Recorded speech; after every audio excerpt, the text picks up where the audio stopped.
You're probably thinking, a war happening thousands of miles away, what could that possibly have to do with finding an apartment in Dhaka?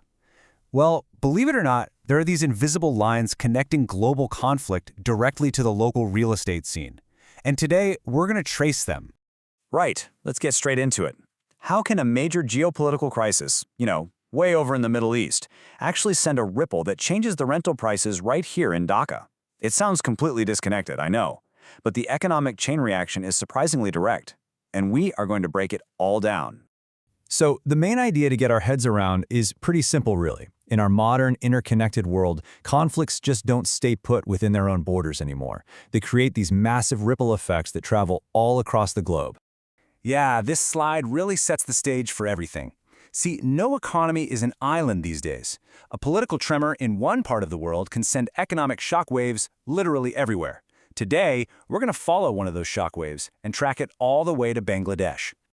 Okay, so how does this shockwave actually travel from a conflict zone and end up affecting your wallet?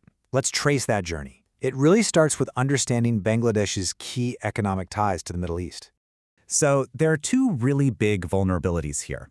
First off, Bangladesh is super dependent on imported fuel to, power its economy.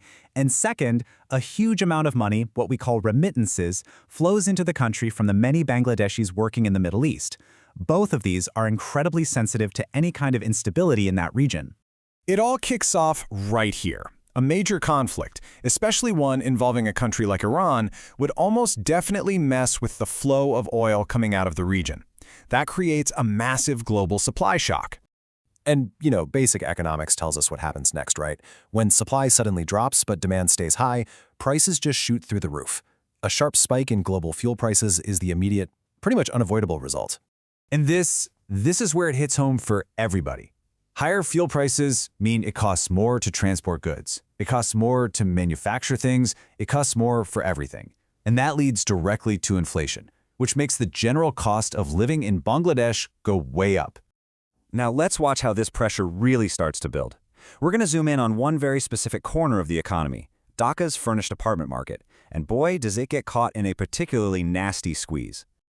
To really get why this market is under pressure, you gotta ask, who are the main tenants for these kinds of apartments? Well, data we've seen from sources like Banglamark.com and hotels.com.bd show it's largely an international crowd. We're talking people working for NGOs and embassies, foreign students, and professionals on corporate assignments. This is an absolutely crucial point. And this slide just perfectly illustrates the tough spot landlords get stuck in. On one side, demand plummets. When there's instability in the region, companies pull back on overseas assignments, and foreign nationals get pretty hesitant to relocate. But, and this is the real kicker, at the exact same time, their costs are going up.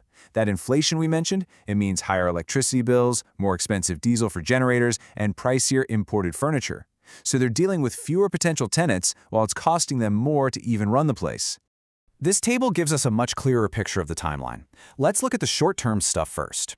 You can see foreign tenant demand is expected to go down, which might even force a small drop in rental prices. But now, check out the long-term view. Demand eventually bounces back, and rental prices are actually likely to increase to cover those stubbornly high maintenance costs. And what's really interesting is that while investment might slow down at first, it's expected to show strong growth in the long run, probably because real estate is seen as a safer asset. So, if you're a property owner, what's the game plan here? This isn't just about hunkering down and waiting for the storm to pass. It's about being strategic, being adaptive. Let's walk through a few ways to build up that resilience. All right, here are 4 key strategies. First, get flexible with your pricing. Offering short-term options or just being open to negotiation can really help keep your occupancy rates up. Second, diversify your clientele. Don't just rely on foreigners. Start looking at local corporations or even the growing digital nomad community. Third, security becomes a huge selling point. Highlighting safety features gives you a real competitive edge. And finally, get smart about your operating costs. Investing in energy-efficient solutions can make a big difference. Okay, let's pull back and look at the big picture again. Despite all this potential for short-term chaos, the long-term outlook for Dhaka's premium real estate market is actually pretty strong. So why is that? Well, because the premium areas in Dhaka have these built-in strengths.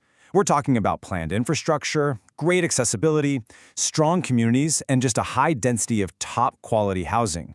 These fundamentals make these locations naturally resilient and help them bounce back from economic shocks way faster. This quote really just sums the whole thing up perfectly. Short-term disruption is likely, but long-term opportunities remain strong. So yeah, you should definitely brace for some turbulence, but the underlying fundamentals of the market suggest that the opportunities for growth and investment, they're still very much there. And all of this leaves us with one last, kind of bigger question. In a world that just seems to get more and more unpredictable, real estate has always been seen as that safe haven investment. But as we've seen today, even solid assets like property can feel the ripples of events happening so far away. It really makes you think, where are the truly safe places to invest anymore? Something to chew on.